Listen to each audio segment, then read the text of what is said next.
ሬድዮ ኤረና ናጻ ድምፂ ኤርትራውያን ዕለታዊ ዜና ኣብ ኤርትራ ምስ ለበዳ ኮሮና ቫይረስ ተተሓሒዙ ድሕሪ ዝወፅእ ኣዋጅ ምዕፃው ኣብ ኣባይቲ ህዝቢ መሰረታዊ ነገራት ንምርካብ ይጽገም ከም ዘሎ ክቃልዕ ጸኒሐዮ። ብፍላይ ሓያሎ መሰረታዊ ምግብታት ዝቕርባ ትካላት ምስቲ ኣዋጃት ተሓሒዘን ንብረተን ክሓብኣ ካልኦት ከዓ ናብ ናይ ስድራ ቤታተን ሃልኪ ከውዕለዎ ምስ ምጅማርን መንግስቲ ኣብ ልዕሊ 10ታት ትካላት ናይ ምዕሻግን ናይ ገንዘብን መቕፅዓታት ዝርከቦ ስጉምታት ከም ዝወሰደ ይፍሊጡ። ይኹን እምበር እኹል ቀረብ ምስ ዘይምህላው ዋላ እውንተን ስራሕ ጀሚረን ዘለዋ ትካላት ከም ዘይትን ሽኮርን ዝኣመሰለ መሰረታዊ ምግብታት ከም ዘይብለን ንዓማዊለን ይሕብር ኣለዋ። ብሰንኩ ድማ ብሕቡእ ኣብ ዝሽየጥ ዘሎ ዕዳጋታት ንሓንቲ ጃሎን ዘይቲ ክሳብ 400 ናቕፋ ይሽየጥ ከም ዘሎ ነዚ ሓበሬታ ዝለኣኹ ወገናት ከም ኣብነት ተረዲኦም። ህዝቢ ጎረባብቲ ናይ ምሕጋዝ ተበግሶታት ይወስድ እኳ እንተሎ ንኹሉ ከባፅሕ ግና ንርእሱ ንዓቕሚ ስለ ዝሓፅሮ ሓያሎ ስድራ ቤታት ኣብ ፀገም ምውዳቐን ዝረኸብናይ ሓበሬታ ይረጋግፅ። ካብ ወፃኢ ሃገራት ብሓዋላ ክለኣኸለን ዝኽኣለ ስድራ ቤታት እውን መጠን ሸርፊ ምስ ዘሎ ዕዳጋ ዘይመጣጠን ስለ ዝኾነ እኹል ከሸምት ከም ዘይክእል እቲ ሓበሬታ ብተወሳኺ ይጠቅስ። እዚ ሓበሬታ ብርእሲ እዚ ኣብዚ እዋን እዚ $100 ኣሜሪካ ሳብ 1350 ናቕፋ ትሽረፍ ከም ዘላን ብኣንጻር እዚ ድማ ወርሓዊ ንሃልኪ ኤሌክትሪክ ዝኽፈል መጠን ገንዘብ ካብ 700 ክሳብ 1000 ናቕፋ ዝግመት ምስ ምዃኑ እቲ ሸርፍን ዘሎ ናይ ዕዳጋ ኩነታትን ዘይመጣጠን ምዃኑ የነፅር። ህዝቢ ጠዋሪን ዘይብለንን ትሑት መነባብሮን ዘለወንን ስድራ ቤታት ዝገብሮ ዘሎ ጊዜያዊ ናይ ምግብን ገንዘብን ሓገዛት ሓደ ካብ ጾር ህዝቢ ንዝኾነ ወርሓዊ ክፍሊት ክራይ ኣባይቲ እውን ንጊዜኡ ከውንዝፍ ይረአ ኣሎ። ኣብ ኣስመራን ከባቢያን እውን ምስ ዝወርድ ዘሎ ዝናብ ተዛማዲ ፍታሕ ማይ እኳ እንተተረኽበ ብሻምብቆታትን ቦጣትን ዝባፅሕ ዝነበረ ፀገም ፅሩይ ዝስተ ማይ ግና ክፍታሕ ከም ዘይከኣለ እዩ ተመልኪቱ። ዳይት ዝርከብ መንግስቲ ኤርትራ በንጻሩ ብዛዕባ ድሕሪ ለበዳ ኮሮና ቫይረስ ዝህሉ መደባት ሕውየት ቁጠባዊ ይኹን ማሕበራዊ ድሕነት ንህዝቢ ዝኾነ ሓበሬታ ኣይሃበን። ኢትዮጵያ ተሃንጾ ንዘላ ዲጋ ተሃድሶ ካብ ናይል ማይ ክመልእ ዝጅምረሉ እዋንን ኣገባባትን ብዝምልከት ዘቕረበቶ እማመ መንግስቲ ሱዳን ነፂግዎ። ሚኒስትር ሃብቲ ማይን ሕርሻን ሱዳን ንቀዳማይ ሚኒስትር ዓብደላ ሐምዶክ ብምጥቃስ ኣብ ዘውፅኦ መግለፂ ኢትዮጵያ ኣብ ተሃንጾ ዘላ ዲጋ ካብ ዋሕዚ ናይል ማይ ክትመልኦ ቅድመ ምጅማራ ነቲ ጉዳይ ብቐጥታ ምስ ዝምልከተን ሱዳንን ግብፅን ኣብ ምርድዳግ ክትበፅሕ ከም ዘለዋ ይፍሊጡ። ካብዚ ወፃኢ ግና ኢትዮጵያ ብዘይኣፍልጦን ምርድዳእን 3 ሃገራት ማይ ምምላእ ክጅምር ንዘቕረበቶ እማመ ከም ዘይቅበሎ ነፂሩ። ኣብ ግዜ ስርዓት አልበሽር መርገፂ ኢትዮጵያ ኣብ ጉዳይ ኣጠቓቕማ ናይል ትድግፍ ዝነበረት ሱዳን ካብ ዝሓለፈ ዓመት ናብ ግብፂ ዛዝያ ከም ዘላ እዩ ዝግለጽ። እንተኾነ ሱዳን ማሕበር ሃገራት ዓረብ ንመርገፂ ግብፂ ብምድጋፍ ንዘሕለፈ ውሳኔ እውን ብምቅዋም ኣብ ጉዳይ ኣጠቓቕማ ናይል 3 ዝምልከተን ሃገራት ኣብ ምርዳእን ናይ መረዳእታ ስምምዕን ክበፅሓ ከም ዘለወን እያ ኣነፂራ።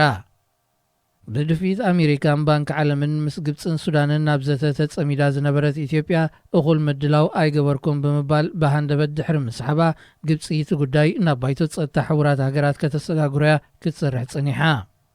ኢትዮጵያ ካብ 2011 ናትሒዛ ተሃንጾ ዘላ ዲጋ ተሃድሶ ልዕሊ 75 ሚእታዊት ክፋሉ ከም እተዛዘመን ካብ ወርሒ ሓምለ ትሒዙ ድማ ማይ ከተዕቑረሉ ከም ትጅምርን እያ ኣፍሊጣ። ግብፂ ነዚ ናይ ኢትዮጵያ ውሳኔ ብምቅዋም ፖለቲካውን ዲፕሎማስያውን ግብረ መልሲ ተሕይል ከም ዘላ ማዕከናት ዜናት ሃገር የመልክታ። ን34 ዓመታት ኣብ ስልጣን ዝርከብ ፕሬዚደንት ዩጋንዳ ዮወሪ ሙሴቬኒ ዝመጽእ ዓመት ኣብ ወርሒ መጋቢት ክካየድ ዝተመደበ ሃገራዊ ምርጫ ብሰንኪ ለበዳ ኮሮና ቫይረስ ክስረዝ ከም ዝኽእል ተንቢዩ። እቲ ፕሬዚደንት ኤምቢኤስ ምስ ዝተባህለ ቴሌቪዥን ሃገር ኣብ ዘካየዶ ቃለ መጠይቕ ኮሮና ቫይረስ እንከሎ ምርጫ ክካየዱ ኢልካ ምሕሳብ ጽላለዩ ክብል ገሊጹ። ዛጊት 121 ሰባት ብኮሮና ቫይረስ ከም እተለኽፍዎ ኣብ ዝሓበረት ዩጋንዳ ኣብ መጋቢት 2021 ንዝካየድ ምርጫ ብሰንኪ እዚ ለበዳ ክሰጋገር ይኽእል እዩ ንዝብል መግለፂ እቲ ፕሬዚደንት ካብ ሓያሎ ፖለቲከኛታት ሃገር ተቃውሞ ይውሕዝ ዘሎ።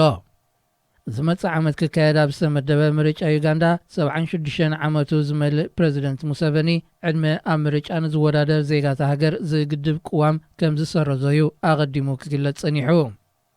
ኣብ ኣፍሪቃ ክሳብ ዝመጽእ ዓመት ኣብ 22 ሃገራት ምርጫ ክካየድ ተመዲቡ እኳ እንተሎ ሓያሎ ካብኣተን ለበዳ ኮሮና ቫይረስ ከም ምኽንያት እናጠቐሳ ከይስርዝኦ ስጋኣት ኣሎ። ብጉልባብ ኮሮና ቫይረስ ሃገራዊ ምርጫ ብወግዒ ዝሰረዘት ቀዳሚት ሃገር ኣብ ኣፍሪቃ ኢትዮጵያ ኮይናላ። ለበዳ ኮሮና ቫይረስ ንህዝብታት ዓለም ኣብ ከቢድ ሻغሎት ሸሚምዎ እኳ እንተሎ ንዝበዝሑ መልእኽቲ ስርዓታት ግና ዘይተሓስበ መረቓዩ ኮይንዎም ክብሉ ሓያል ወገናት ይጠቕሱ። ዜና ኣብዚ ይፍጸም። ሬድዮ ኤረና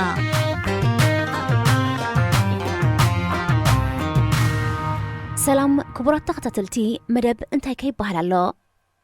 ንሎሚ ከምቲ ልሙድ ህዝቢ ብዛዕባ ፖለቲካዊ ምዕባለ ኤርትራ ዝብሎ ሰሚዕና ኣዋህሊልና ንዓኹም ንሰማዕቲ ብዝጥዕም መንገዲ ከነቕርበልኩም ኢና። ምክትታልኩም ንዕድም። ሚኒስትሪ ዜና ከም ዝሓበሮ ካብቶም 39 ብለበዳ ኮሮና ቫይረስ ተለኺፎም ዝጸንሑ ዜጋታት እቶም 38 ሓውዮም ናብ ቤቶም ከም ዝተፋነው ሓቢሩ። እዚ ዘሕጉስ ውፅኢት ንዓለም ዘስደመማ ከም ዝኸውን ጥርጥር የብሎን። ዝርከቦም ዝተለበዱ ግዳያት ሓውዮም ሓደስቲ ተጠቃዕቲ ከይተረኽቡ ካብቲ ሕማም ምንጋፎምን ካብ ሞት ነፃ ምዃና ፍሊት ሃገር ክገብራ ከም ዝኽእል ዘጠራጥር የብሎን። እዚ ነታ እኹል መድሃኒትን ናውቲ ሕክምናን ዘይብላ ሃገርና ንህዝባ ዓብርፍታ ኮይኑ ክረአ ግድን ይገብሮ። ኣቐዲማ ኤርትራ ካብ ዓለማዊ ውድብ ጥዕና ኣብ ምቁፅጻር ለበዳ ኮሮና ቫይረስ ዘርኣየቶ ብቕዓት ምስጋና ወሲዳ። እዚ ኩሉ ዓወታት ዝተመዝገበ ድማ ከም ሚኒስትሪ ጥዕና ኣምና ኑር ሕሴን ዝበለት እዚ ጉዳይ ካብ ማንም ሰባት ንላዕሊ ዝምልከቶም ሓለፍቲ ኣብ ህዝቢ ቀሪቦም ብዛዕባ እቲ ሕማም መብርሂ ይኹን መተባብዒ ንህዝቢ ከይሃቡ እዚ ሕማም ኣብ ትሕቲ ቁፅፅር ኣትዩ ምህላው የገርም። ኣውራ ናይ ህዝቢ ቀንዲ መዛረቢ ኣርእስቲ ኮይኑ ዘሎ ድማ ብዛዕባ እቲ ንምቁፅጻር ለበዳ ኮሮና ተባሂሉ ካብ ህዝቢ ይኹን ኣባላት ሃገራዊ ኣገልግሎት ዝወፃእ ዘሎ ገንዘብ እዩ። እቲ ለበዳ ኣብ ትሕቲ ቁፅፅር ኣትዩ ክነሱ ስለምንታይ ምውፃእ ገንዘብ ይቕፅለሎ ስለ መብርህ ዘይብሉ ብምስምስ ኮሮና ቫይረስ ገንዘብን ንዋትን ህዝቢ ከም ወትሩ ዝዘምት መንግስቲ ብምባል ህዝቢ ክሓመይ ይውዕል ኣሎ። ንህዝቢ ምድካይ ከም ቀንዲ ዕላምኡ ገይሩ ዝንቀሳቐስ መንግስቲ ብምባል ብፍላይ ኣብ ግዳም ዝርከብ ህዝቢ ኣማሪሩ ክዛረብ ይስማዕ ኣሎ። ካብኡ ሓሊፉ ከመይ ገይሩ ንህግደፍ ኣልዩ ህዝባዊ መንግስቲ ይተክል ክዛረብ ምስማዕ ልሙድ ኮይኑ ይርከብ። ጉዳይ ኮቪድ-19 ናይ ኤርትራ ከይተዛዘመ ከሎ ፕሬዚደንት ኢሳያስ አፈወርቂ ኣብ ግዜ ኮሮና ቫይረስ ናብ ኢትዮጵያ ብምጋሽ ዳግማይ ፍሉይ ታሪክ ሰሪሖ። ዝኾነ መራሒ ሃገር ነዚ ለበዳ ሕማም ንምቁፅጻር ቀጥታዊ መዓልታዊ ሓበሬታን ትእዛዝን ብምሃብ ኣብ ውሽጣዊ ኩነታት ሃገሩ ኣተወኪሩሉ ኣብ ዘሎ ግዜ ፕሬዚደንት ኢሳያስ ናይ 4 ደቂቕ ዘይትኸውን ሕልኽላኽ መደረ ብዛዕባ ኮሮና ቫይረስ ንህዝቢ ተዛሪቡ። ካብኡ እውን ተጾሚቓ ናብ 1 ደቂቕን ፈረቓን እያ ትመጽእ። ዝተረፈ መደረታቱ ምስቲ ሕማም ዝሳነ ይኮነን። ሓቢርና ፈለማ ንስማዓዮ። ብኮሮና ንምጅማር ኣብ ዘመናዊ ታሪኽ ብኩሉ መለክዕታት ዘይተገመተ ትፅቢት ዘይተገብረሉ ሃንደበታዊ ኩናት እዩ። ብዛዕባ መበቆሉ ናብ መጻጽኡን ኮነ ናበይ እውን ክምዕብል ከም ዝኽእል ንፈልጦን ክንግምቶን ንኽእል ስለዘየለ ከም ኩናት ለበዳ ብዘይካ ምርጋጥ ምሕያል ካልእ ሕረያ የብልናን። ክሳብ መዓስ ኢልና ክንምልሶን ንኽእል ሕቶውን ስለዘየለ ክሳብ ለበዳ ብዘተኣማምን ዝበነን እምበኣር ነዚኣ ተዛሪቡ ቅኒኢሉ ናብ ኢትዮጵያ ብምጋሹ ንህዝቢ ኤርትራ ዘለዎ ንዕቀት ደረት ኣልቦይ ብምባል ህዝቢ ዝያዳ ተቐይሞ ይርከብ። ነቲ ብቤላቤላዊ ኢሳያስ ሞይቱ ተባሂሉ ዝናፈስ ዝነበረ ወረ ብዙሕ ሰብ ሓሶት ምዃኑን ሓደ መዓልቲ እውን ኣብ ሞስኮት ቲቪ ከም ዝቕልቀል ኣጸቢቑ ዝተረድኦ ህዝቢ ኣብ ከምዚ ኩነታት ናብ ኢትዮጵያ ዘጊሽ ከም ዘይነበሮ ኩሉ ህዝቢ ተሰማሚዑሎ። ኣውራ ድማ ኣዲስ ኣበባ ከኣቲ ከሎ ማስክ መሸፈኒ ኣፍን ኣፍንጫን ብምውዳዩ ንህዝቢ ሕርቃን ወሲኹሉ ነይሩ። ንህዝቢ ካብ ገዛ ከም ዘይወፅእ ሸጊጡ ንባዕሉ ግና ንግዳም ምኻዱ ብዝኾነ መንገዲ ድጉፍ ኣይነበረን። ናይ ኢሳያስ ናብ ኣዲስ ኣበባ ምብጻሕ ዘሐጎሶ ሓደ ሰብ ተነይሩ ቀዳማይ ሚኒስተር ኢትዮጵያ ኣብ ኣሕመድ እዩ። ዝተረፉ ኢትዮጵያውያን ካብ መቐለ ክሳብ ኣዲስ ኣበባ ዘለዉ ግና ሕጉሳት ኣይነበሩን። ብዙሓት ጋዜጠኛታትን ተቃወምቲ ፖለቲከኛታትን ብዓውታ ክነቕፎ ተሰሚዖም እዮም። ኣብ ጉዳይ ኢትዮጵያ ኢድካ ይተእቱ ናይ ህዝብኻ ጸገም ፍታሕ ንኢትዮጵያ ብኢዶ ዙር ክመርሓ ህንጥዩነት ኣለዎ ወዘተ እንዳበሉ መረረታቶም ኣብ መራኸቢ ብዙሓኖም ኣስሚዖም እዮም ናይ ኣብይን ኢሳያስን ምሕዝነት ክመሓየሽ ከሎ ናይ ኢሳያስ ኣብ ኢትዮጵያ ዝነበሮ ተቐባልነት ግና ባይታ ዘቢጡ ክበሃል ይከኣል ፈለማ ናይ ጆሃር መሐመድ መጠንቀቕታ ንስማዕ ንሱ ቀዳማይ ሚኒስተር ኢትዮጵያ ካብ ፕሬዝደንት ኤርትራ ክጥንቀቕ ብምምካርዩ ዘረብኡ ዝጅመር ከኤርትራ ጋር ተያይዞ ያለው ጉዳይ ነገሮች እየተወሳሰቡ ነው እዚህ አካባቢ የኤርትራና የኢትዮጵያ ጉዳይ የሁለት ሀገሮች የጉርብትና ጉዳይ ነው የትግራይና የህወሓትና የብልጽግና ጉዳይ የአንድ ሀገር የስልጣን ሽኩቻዎች ውስጥ የገቡ የፖለቲካ ድርጅቶች ጉዳይ ነው የዶሜስቲክና የኤክስተርናል አፌርስ ጉዳይ ነው ግን ባለፈው 2 ዓመታት የትግራይንም ክልል ጉዳይ የኤርትራንም ጉዳይ ጠቅላይ ሚኒስትሩ ያካሄደ ያለበት ሁኔታ አደገኛ ነው ትግራይ ውስጥ አይሶሌት የመደረግ ስሜት እያደገ የመጣበት ሁኔታ ነው ያለው መሆን የነበረበት የማከሉ አመራር መሆን የነበረበት መቀሌንና አስመራን ሻቢያንና ወያኔን አስታርቆ ዘላቂ ሰላም በሁለቱ ሀገሮች ውስጥ እንዲመጣ ነው በነገራችን ላይ ትግራይን ያላካተተ ሰላም በኤርትራና በኢትዮጵያ መካከል ፈጽሞ ሊመጣ አይችልም this should be clear to everybody የጂኦግራፊ ጉዳይ ነው የፖለቲካ የደብረጽዮን ወይም ያብይ ወይ ኢሳያስ ጉዳይ አይደለም የጂኦግራፊ ጉዳይ ነው ኤርትራና ኢትዮጵያ ሲጣሉ እኮ ህወሓትና ሻቢያ ናቸው ሲጣሉት አይደለም እንዴ እኛ አይደለም ሄደን ተጣላ ነው ማገድ እዛ ሄደን ተማገድን እንጂ ድንበሩስ የድንበር ጥል የሚባለውም እኮ የድንበር ጥል የሚባለው 100% በትግራይና በኤርትራ ድንበር ላይ ያለ ነው እንዴት ነው በትግራይ ላይ ዘለን ከኤርትራ ጋር ሰላም የምንፈጥረው ስለዚህ መሆን ያለበት ኢትዮጵያ ውስጥ የዶሜስቲክ ጉዳይ ኮንቴይን እናርግ ከኤርትራ ጋር ደግሞ ዘላቂ ከግለሰቦች ከአመራሮች የዘለለ የበለጠ የትግራይ የኤርትራን ህዝብና የኢትዮጵያን ህዝብ ማለትም ፕራይመርሊ የትግራይንና የኤርትራን ህዝብ የሚያያይዝ የሰላም ስምምነት ያስፈልጋል ትግራይን አግልሎ ኤርትራና ኢትዮጵያ ማስታረቅ ፊዚካሊ ኢምፖሲብል ነው በነገራችን ላይ ማለት ስላለብኝ እለዋለሁ ጠቅላይ ሚኒስትሩ ፕሬዝዳንት ኢሳያስን መጠንቀቅ አለባቸው 1990 ውስጥ የፈጸምናቸው ስህተቶች ተመልሰው ሊመጡ ነው ከምኡን ልደቱ አያሌው ዝተባህለ ፍሉጥ ተቃዋሚ ፖለቲከኛ ና ኢትዮጵያ ንፕሬዝደንት ኢሳያስ ቀዳማይ ጸላእና ኢትዮጵያ ይኽብል ከሲስወሎ ኣብ ጉዳይ ኢትዮጵያ ኢዱ ኸእቱ ከምዘይ ግባእ ድማ ተዛሪቦ ስማ ኢትዮጵያ ውስጥ የኢትዮጵያ ጠላት የሚባል ሰው ካለ በዓለም ላይ ቁጥር አንድ ሰው ፕሬዝዳንት ኢሳያስ ናቸው ኦኬ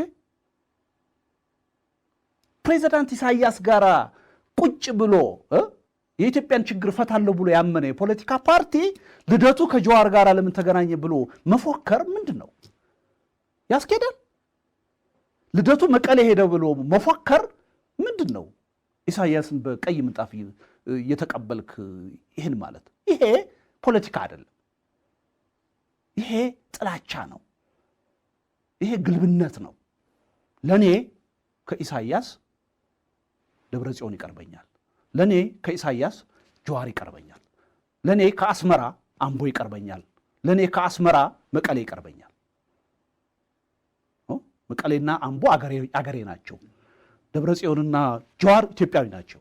ከነሱ ጋር ቁጭ ብዬ መነጋገር መብቴ ብቻ አይደለም እንደ ፖለቲካ ፓርቲ ግዴታዬ ነው ያገር ችግር መፈታት ካለበት ኢሳያስ ጋራ ሙሽርነት ውስጥ የገቡ ሰዎች ለምን ኢትዮጵያውያን ጋራ ችግር ለመፍታት ተነጋገራላችሁ ብለው መሳደብ ይፈልጋሉ ይሄ ትክክል አይደለም ከዚህ መውጣት አለበት ክቡራት ተከታተልቲ መደብና ከምዚ ክትከታተልዎ ዝጸናሕኩም ኢትዮጵያውያን ከይተረፉ ንፕሬዝደንት ኢሳያስ አፈወርቂ ዘለዎም ንዕቀት ብዓውታ ካብ አዲስ አበባ ብምትሕላፎም ክብሪ ናይቲ ፕሬዝደንት ክሳብ ክንድኡ ባይታ ምዝባጡ ብዙሓት ኤርትራውያን ኣስደሚሞም ንኤርትራ ዘይበቅዕ መራሒ ረኺብና ክብሉ ይዛረቡሎ ብምባል ንሎሚ ኣዳሊናዮ ዝነበርና መደብ እንታይ ከይበሃል ኣሎ በዛዚምና ኣሎና ዝመጽእ ዘሎ ሰሙን ብኻልእ ተመሳሳሊ መደብ ክሳብ ንራኸብ ሰናይ ቀነ ሬድዮ ኤረና ናጻ ድምፂ ኤርትራውያን መደብ መንስያት ኣብ ሬድዮ ኤረና ሰላም ዝኸበርኩም ሰማዕቲ ሬድዮ ኤረና ብሓፈሻ ብፍላይ ከዓ መደብ መንስያት ከመይ ትቕንዩ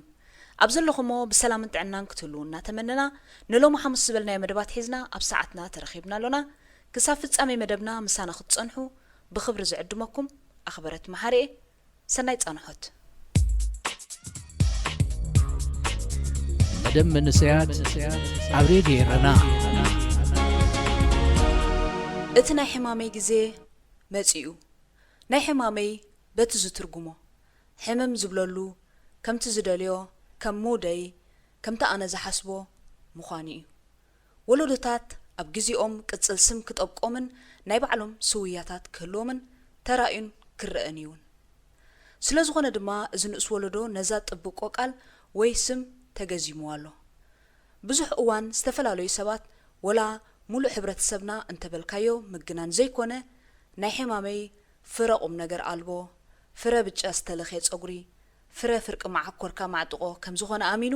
ነዛ ቃል ክጽየናን ክዋራዘየላን ምውዓሉ ኮይኑ ከም ሳዕቤኑ ድማ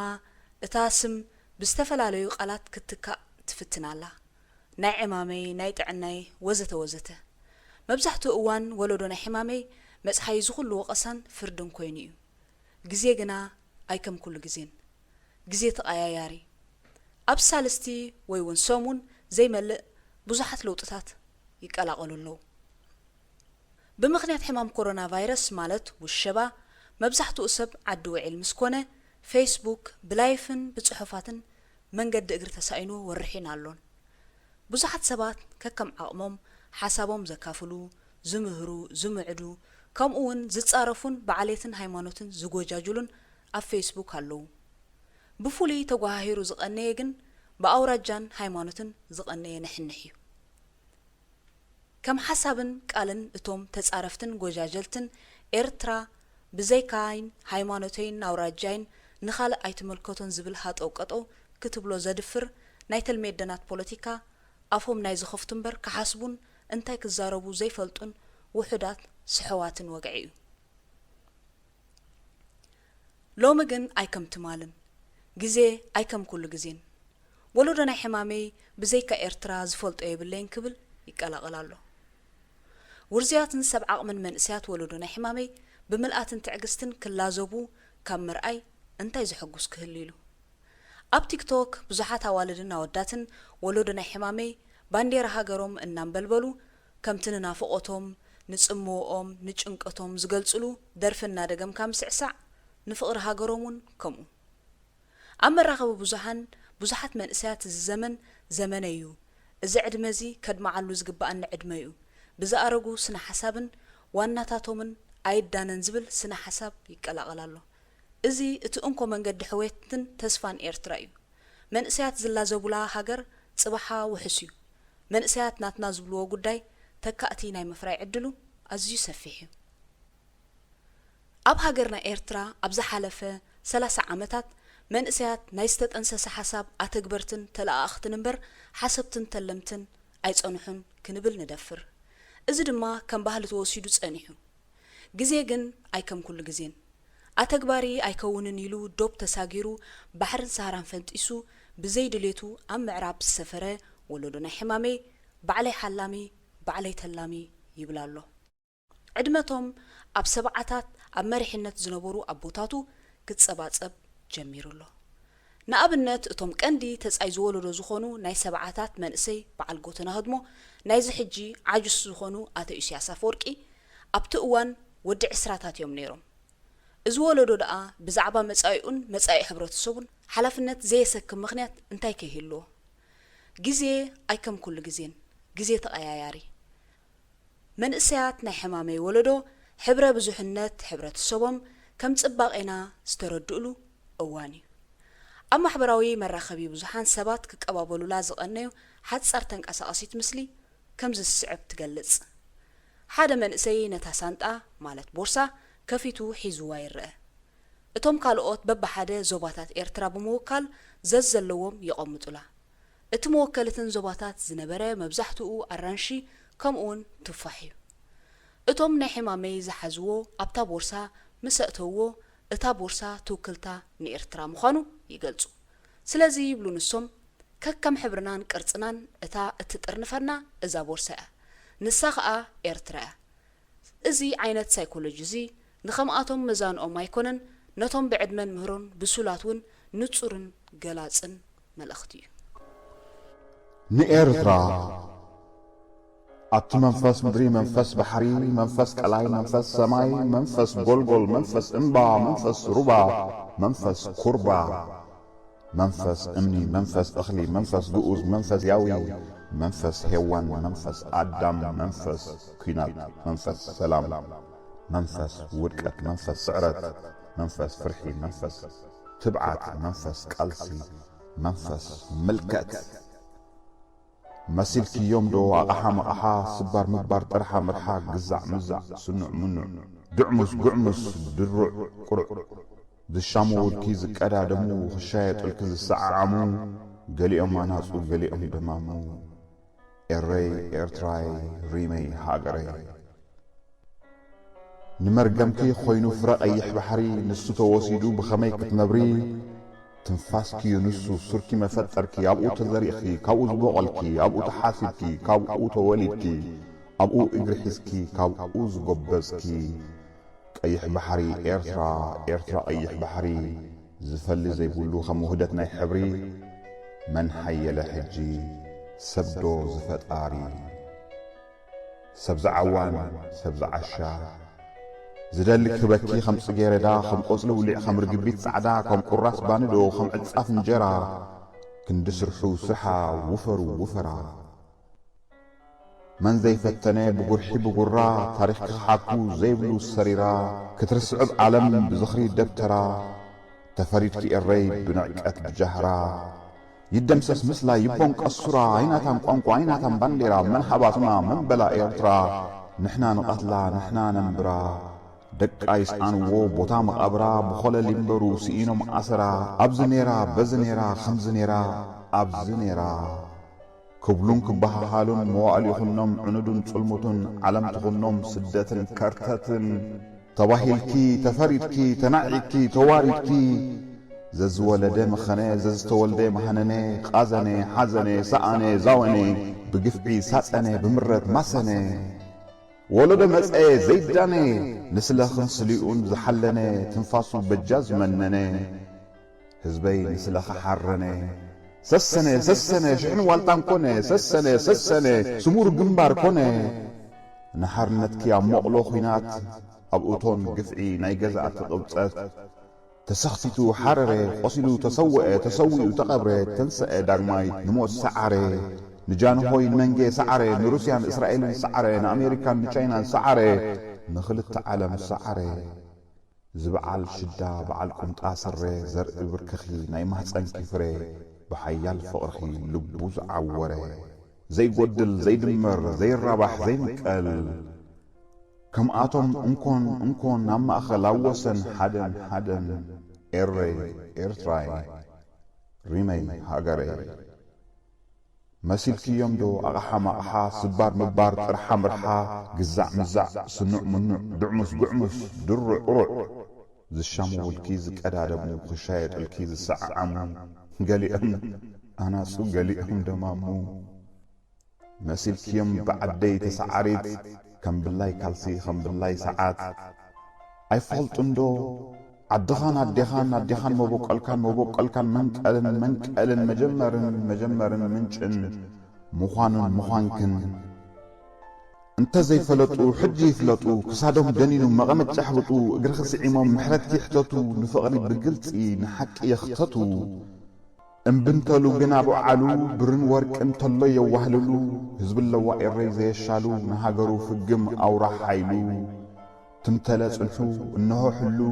حاف متله حاف كيله زمص انت مص حيالي زبله كي محاره خي قتله سلام زمنن كوف زقدفه إرتراي ريمي هاقري مسيلك يمدو أغحا مقحا سبار مبار ترحا مرحا قزع مزع سنع منع دعمس قعمس درع قرع للشامول كي زكالادمو كشايت الكي زسعامو قالي أماناس وقالي أمدمامو إيري إيرتراي ريمي هاجري. هذه إذاعة إرنا. هنا إذاعة إرنا الدولية. أبز السومن زي أب عد إنجليز أب حد عبي هوسبيتال سرحتنياتات هوسبيتال بحد زي تتصبيو هياب سربرايز تجيرهم. اتهان دبتاوي هياب بيت استسأله نحد هزان سئليو. كم زفلت مبزحت أوان بفلاي كأ أبز جزيزي هزانات كف فيلمتات زرعموهم جاغانو ألوهم. نأبنت كم بعل باتمانن سبايدر مانن يوم. إزوم قد أوهري كف فيلمتات استرعمو درجة كل زخولو كم حيالات زقلتو ايوم. سلازخوانا دما هزانات بمسلوم استسرحو بامبولاتات حيزوم ببزحي يرأيو. كابو حاليفوم دما الباساتهم ابستفلالي بعالات يلبسو. إذا بقيت سسألت سئلن بقر حدا هزان نتهم كم جاغانو مالت كم سوبر هيرو زفلتهم باتمانن سبايدر مانن اب حدا نداغو حف دربيو حنت حداش بامبولا ناتي جغنا كبل بيمانا ايدو انطلطلوا يره اتحداش بامبولا افاز شفنت نرسيا ابزي عالم افتنا اتياتلو زلا ناي كورونا فيروس اوان اتهم انكو جغانوا حكايمن عليت حممانيم كوينوم زلو سلازغونا دما بستفلالو منقدتات حزب عالم نعااتهم زلوو مسغانن كبرن يገልጸሎም አሎ ናይዛል ዕሊላ ዝተጠቕሰት ስእልግና ብልዑል ጥበብ ኣዝዩ ስምዒት ብስትንክፍ ውሕሉል ክእለትን ዝተሰርሐት ገላጺ መልእኽቲ ዘለዋ እያ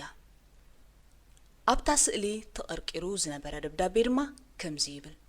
ምስጋና ነቲ ኩሉ ትገብርዎ ዘለኹም ሰኣለ ዛ ስእሊ ኣዝዩ ብዙሕ ብሚልዮናት ዝሽየጥ ስእልታት ዝሰኣለ ስነ ጥበባዊ ኮይኑ ኸብቅዕ ቁልዕ መንነቱ ግና ውሑዳት ሰባት ጥራሕዮም ዝፈልጥዎ ንሱ ዝፍለጠሉ ስም ባንክሴይ ዝብል ኮይኑ በኣካል ግን ዓለም ኣይትፈልጦን ይኽበሃል ይከኣል ባንክሴይ ኣብ ጎደናታት ዓዲ እንግሊዝ ኣዝዮም ውሕሉላት ኣሳእል ብጸልማትን ብኻልእ ኣጋጣምን እናሰኣለ ኩሉ ሳዕ ኣድነቕቱ ምሰገረመ እዩ እቲ ቀንዲ ባንክሴይ ዝቃወሞ ግና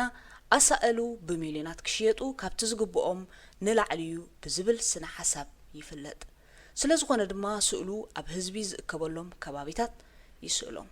بإيد السؤال سألي كبشحات عمتات قدم ندته كورسس جميرو زوتر أزيو دنك طباب زحتت أكال سنة طباب كوينو ود سب كانزو حاجوسو صلقو فقرو أدناقتو زقلصلو عميق تحسو زوننيو بزغيرنا بزعبا ابس حلف سومون بسالي ارمياس عقبه تسائلا امرا خبي بزحان زتزرغحت سالي قال خنبل اتا سالي ارمياس سالا زتعمصت إرترا زبلار استستوهابا سئلي زانتا ولودات إرترا أب بين أوانات بتقللو زحزت سئليا تسفا فرحي زانتا خوينات زانتا سدت زانتا طفقات زانتا عمصن ممليسكا انتر أخيون اتحدث سئليا عباي سند هلون حلوفن زانتا إرترا دما طبلحتا سئلي زتعمصت إرترا أزيو رقيقن عميقونيو بستفلاليو شنخاتا نفس وكف زانتا إرتراويت سترا إزازنتو